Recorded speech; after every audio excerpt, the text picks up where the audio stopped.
What do you expect sa ako ang talk karong hapuna? What do you expect?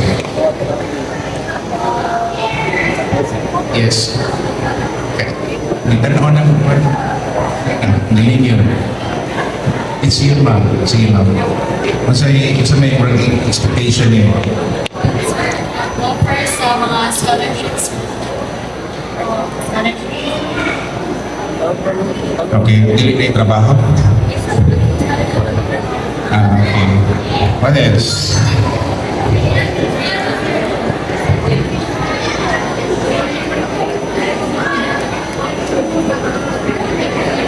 My expectations, I'm expecting a talk on about same as her scholarships maybe, or about school opportunities, college opportunities. Mayroon din naman na ito. Huwag mag-abot ito ang buwan. Ito ang huwag mag-align, no? Ito ang mga expectation. Okay, ito pa.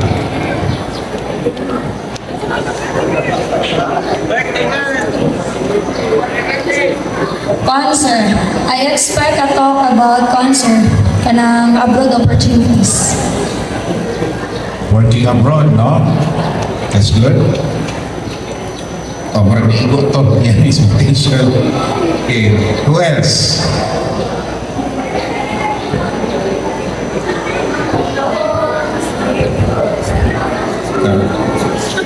Ay, sana kalimot pag-upuan. Sige na lang. Hindi na lang pumunta sa names.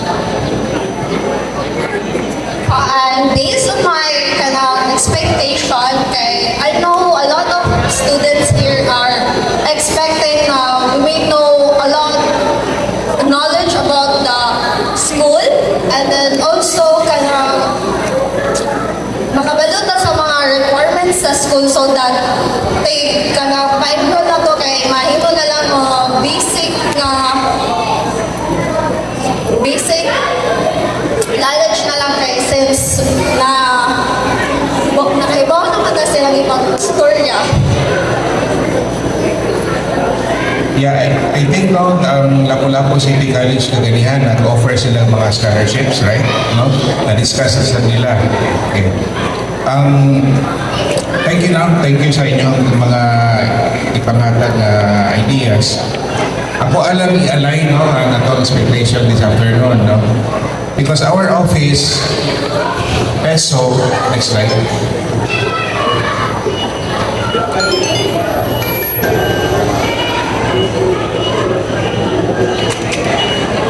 Yes, okay.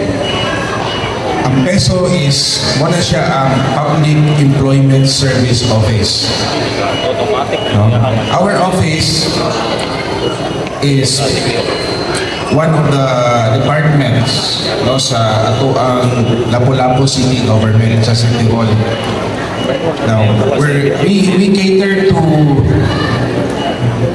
employment. So, we cater to employment both locally o sa overseas. Okay?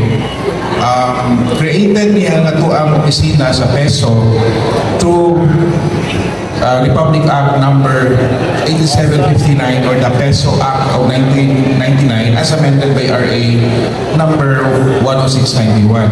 So, doon na yung balaod na nag-create sa opisina nga in every LGU, there should be an established Public Employment Service Office to cater sa mga employment needs, to connect the job seekers and the companies, the employers. No? And then ang ato ang mga services sa peso is free of charge. So, kanan libre na siya sa mga next. However, kami po, mura po yung mini DOLE. Kakuha mo ng DOLE, Department of Labor and Employment.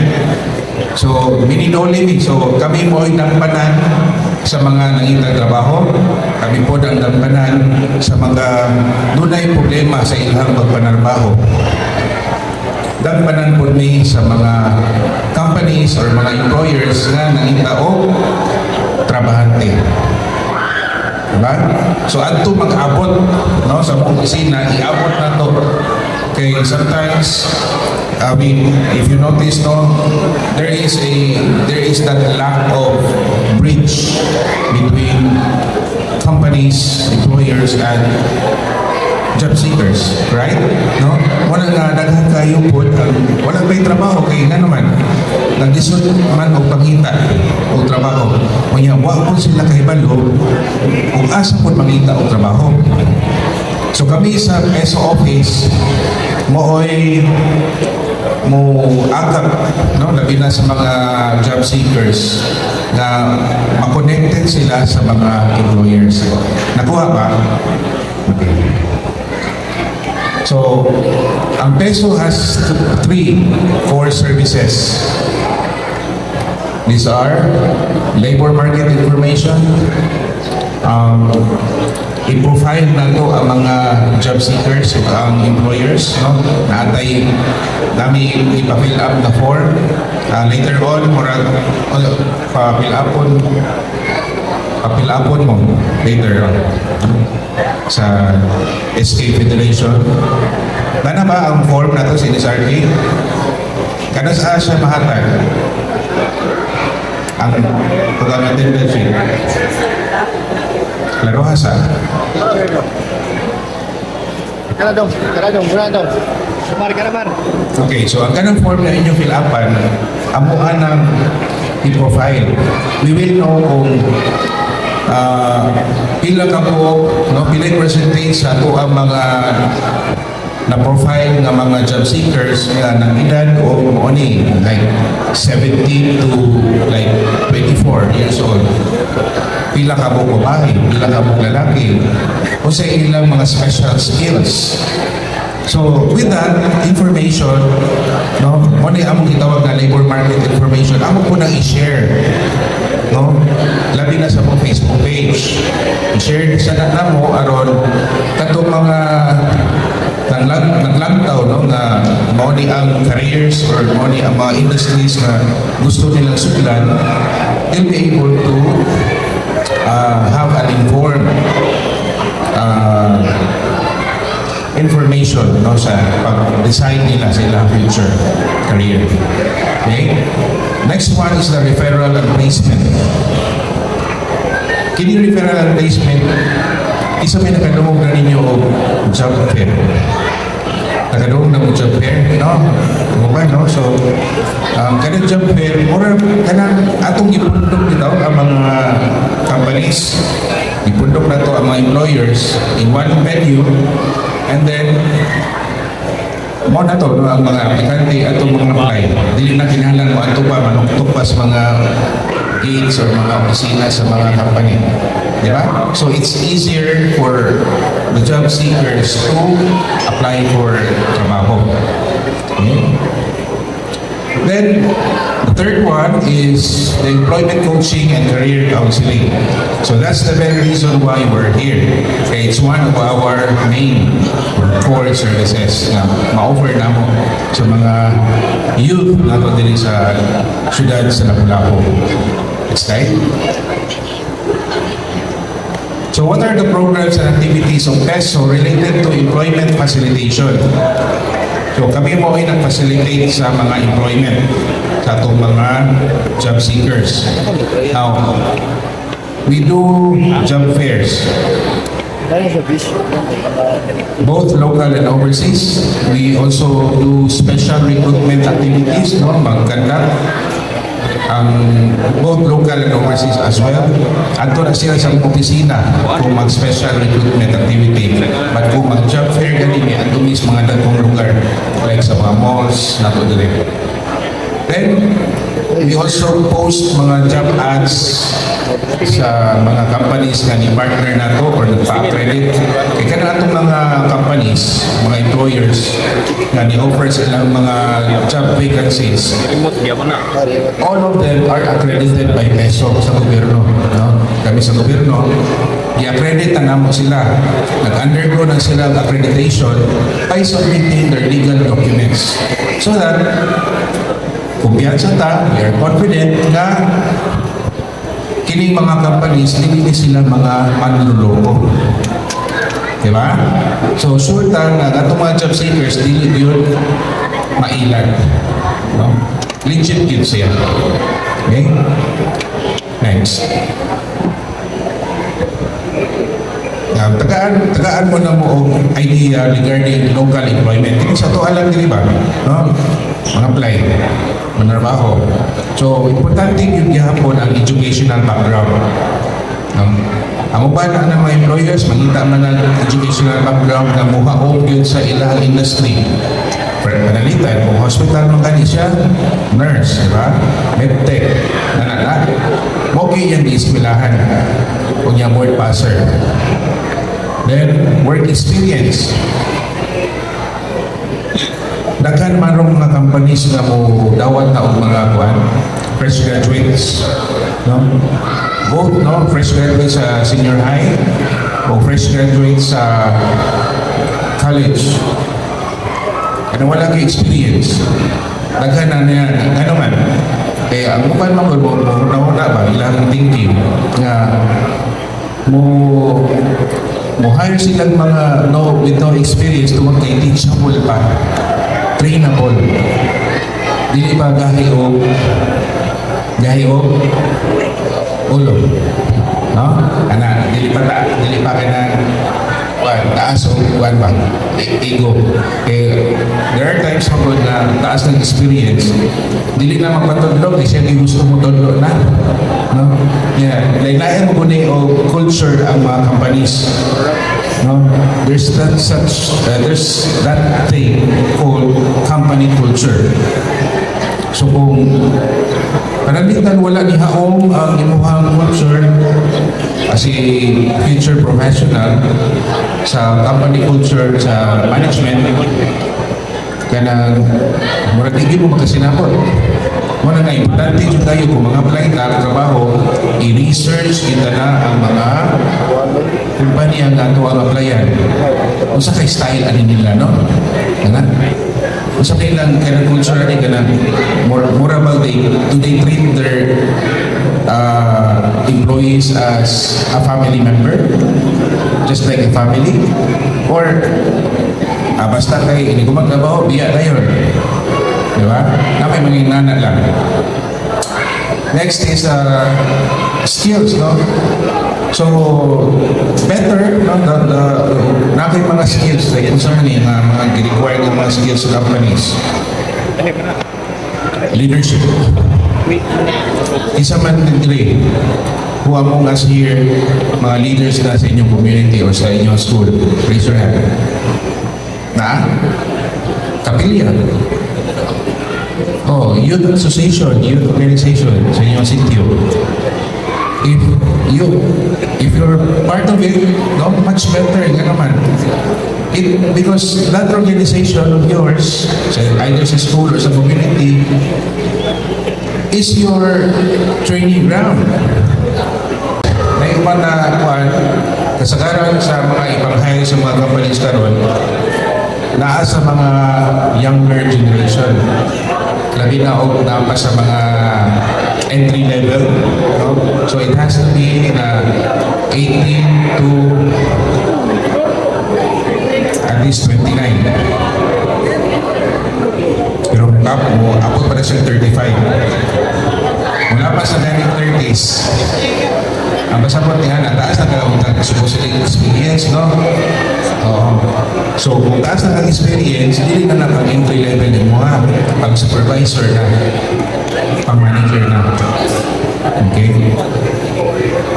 Then, gender preference, school preference, narapay uban, may ingon nga, uban mga employers, may ingon, gusto ko muhire o mga estudyante gikan sa PAHO National High School. Na yung mga inala ba, mga preference sa school. Ani ko ganaan, ani nga mga estudyante, ani eskwelahan na, kay mga lisod-sugo, dili, or bukay kasabot, mga na. Anindot yung PAHO National High School kay nindot ang training. Sakto nili. Sakto, no? And lastly, kaning attitude towards work. Asa may attitude towards work? Sabot. Ha? Gibangga ni mo imong trabaho, di ba? Dili ka gusto nga mali. Dili ka gusto magsigig absent, di ba? Kay mo ang hit sa mga HR, sa mga companies. Sakto, dili. No, isa may absent dili eh. Ha? May ganino kayo mag-graduate. Tuhod. Okay, next slide.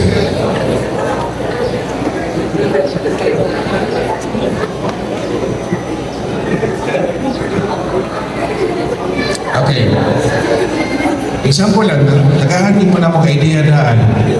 Panalitan o manarbaho mo, mga-apply mong trabaho overseas or abroad. Dapat, doon na nagay prior work experience at least 3 years dili sa Philippines, sa lokal. Tama ang kinibantayin ninyo. So, ginalan, experience o nata mo apply o abroad. Mo na yung kasagarap ng tao nila. Okay? Kanya, as much as possible, umahin mo less than 30 years old. Makapag-apply na kung gusto rin mo abroad. No? And the skills. So, katong, for example, sa hotel, no? Industry, sa mga housekeeping, no? Eskwela mo testa, housekeeping, in situ, kuha mo niya na. What else? Bartending. Sa pa, daghan, no? Kanang i-require sa mga companies para abroad. Okay, so, ara man na ninyo sa ilang need na mga trainings. Next. And most of our partner employers sa abroad, ang deployment ana ato sa Europe, padung sa UAE, no, Saudi Arabia, US, Australia. Okay. Take note nga ang atuang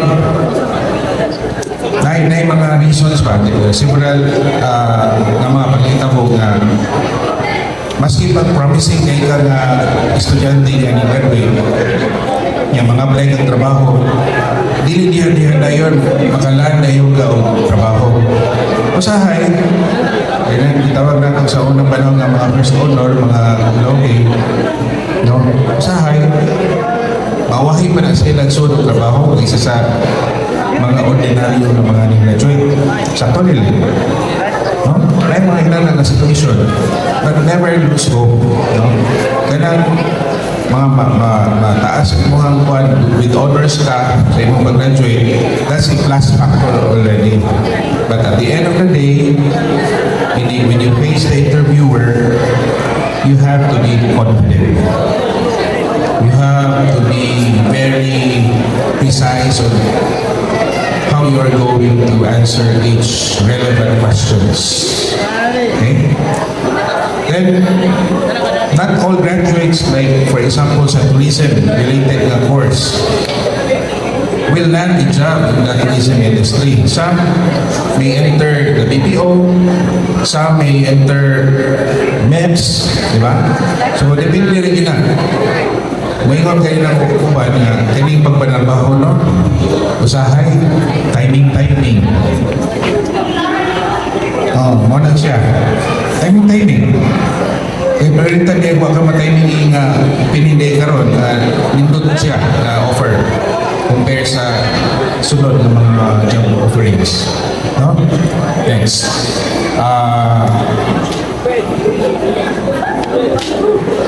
Leadership roles, no? And once I interview applicants before, ako nang tanaw niyang biodata o resume. Oh, nag-president siya sa ilang kapilya. Nag-president siya sa NCQ. O nag-auditor, anak. These are indicators na you take full responsibility sa imuhang pagpanarbaho. O, nga naman, kung mag-officer ka, sa usa ka organization, that means na you accept responsibilities, right? No? So that's how simple it is na kana makita sa mga employers. Yeah, mind you, ang kini mga employers, mga companies in the future, lang kini mag-retire, na mag-resign. So sa may ipulin nila, kamo, di ba? So muna na we're preparing you, no? Yung mindset ba? We are trying to prepare you for kana kung sa dahil angay na ito buhaton sa ito ang future, no? So you engage in leadership roles in the future, no? While student pa. Okay, next. Okay, yun sa man din doon ay cellphone. Okay, take yung cellphone. Na data? Okay, i-on ang data. I-follow ang Facebook page. Peso Lapu-Lapu City. Nawa. Away signal dire. Sige, timan nila nga. Nagabot niyo sa balay. Kaya na signal.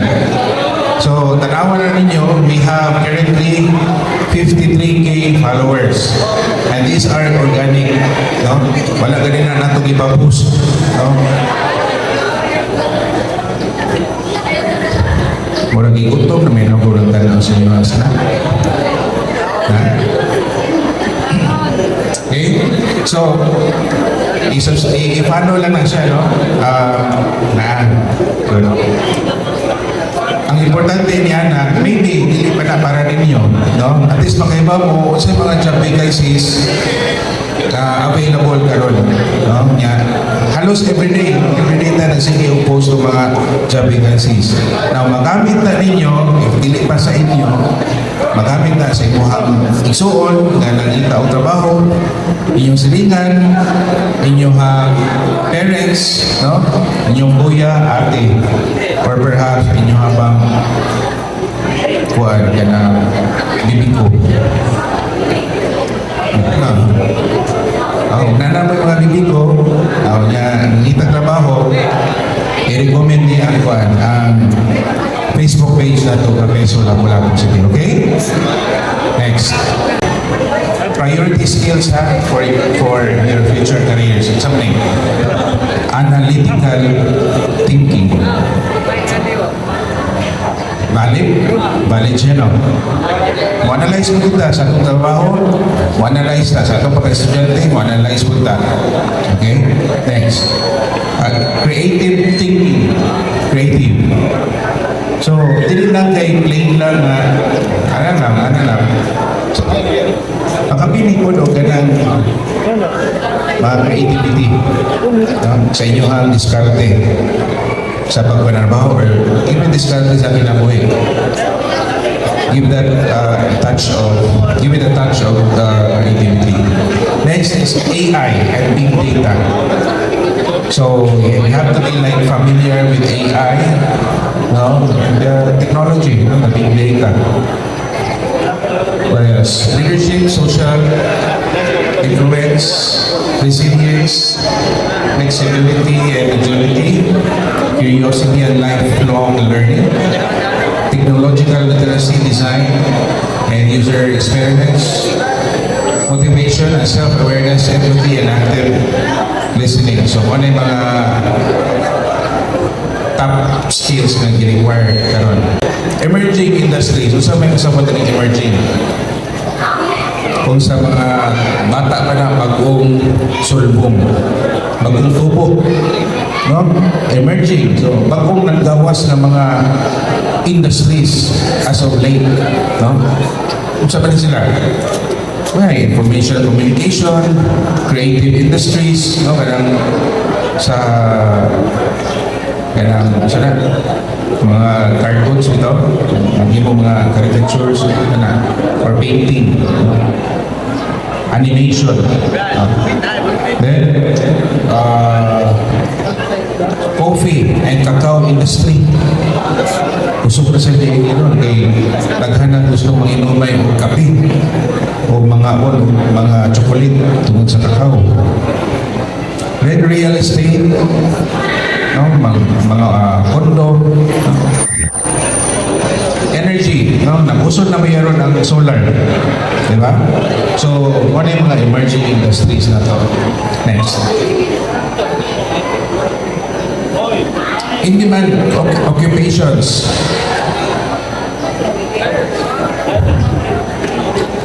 Kung sa man sa construction industry, may mason, carpenter, electrician, welder. Sa hotel and restaurant, mga food service attendant, housekeeping attendant, front office staff. So mga in-demand in-demand. Arita sa information technology, mga IT support, technician and administration, software development or developer, cyber security and risk management. Okay? Ato na skip. Next. Next. Okay. Green jobs. Saan yung mga green jobs? What are these? Ano lang siguro mga ano eh?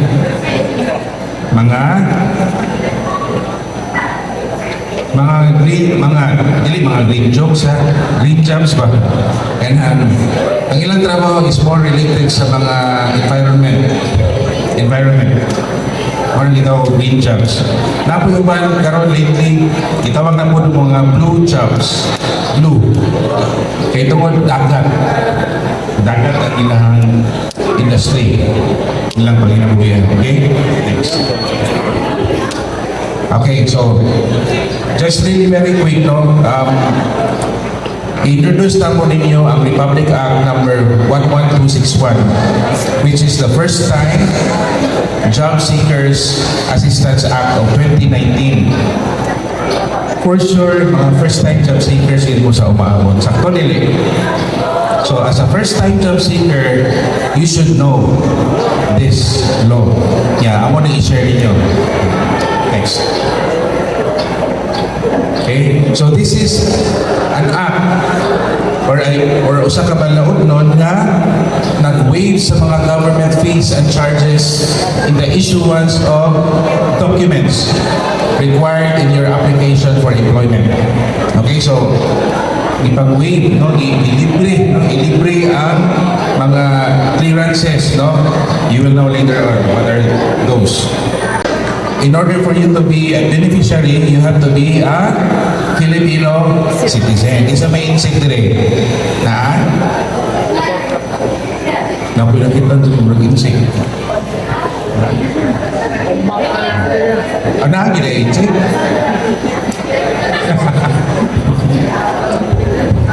Wapo. Insig, wapo. No?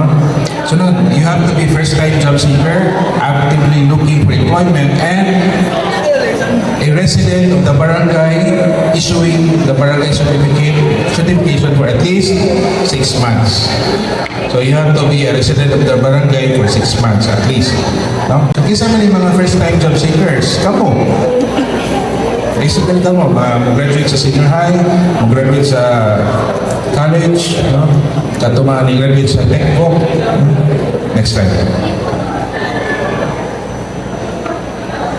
Okay, so waivers sa mga charges and fees sa tanang mga government offices, sa tanang mga government-owned and controlled corporations, sa tanang mga government hospitals. No? Next. So, kung sa mali nga mga transactions na covered ini ang balaod. Diba? Ini pre-employment requirements, no? Mag-quantum requirements. Pangitaan man na yung police clearance sa tonile.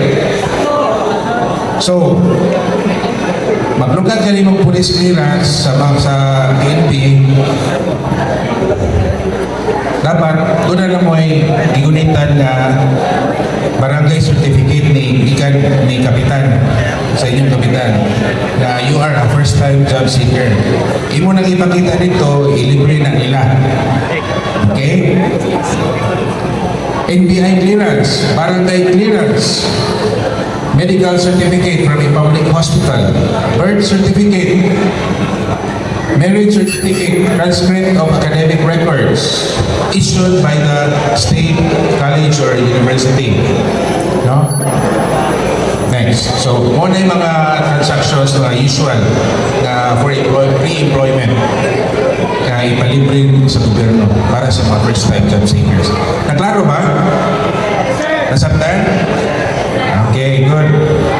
So, proof of eligibility, the barangay certification stating that the applicant is a first-time job seeker. So, inanarap yun na siya ka-simple. O, suwat ito ang barangay chairman, barangay kapitan na you are a resident of the barangay and a first-time job seeker. Ano? Mula tayo yung makita sa pagkakutan ng police clearance. Kung NBI, ha? Next. Validity of abatement of the benefits shall be for a period of 1 year from the issuance of the barangay certificate. So, malapas na kanis 1 year, ang imo ang barangay certification, dili na ito siya pwede i-honor. Okay? Good luck on your future endeavors. Ay, mga pamatanan or clarifications. Basta i-share, no, ang natuang mga hiring, i-share sa inyo ang mga kanang relatives or friends na gusto naman na okay? If not ka mo, at least mahibaw mo, kung saan yung mga trends. No? Once mag-like po mo, like lang, ano. Or one, na mo i-comment na friend ninyo, na kaplayo ninyo, pwede lang. Okay?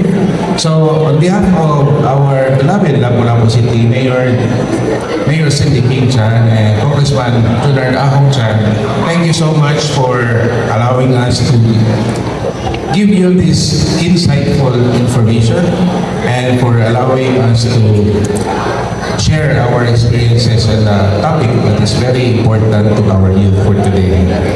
God bless everyone.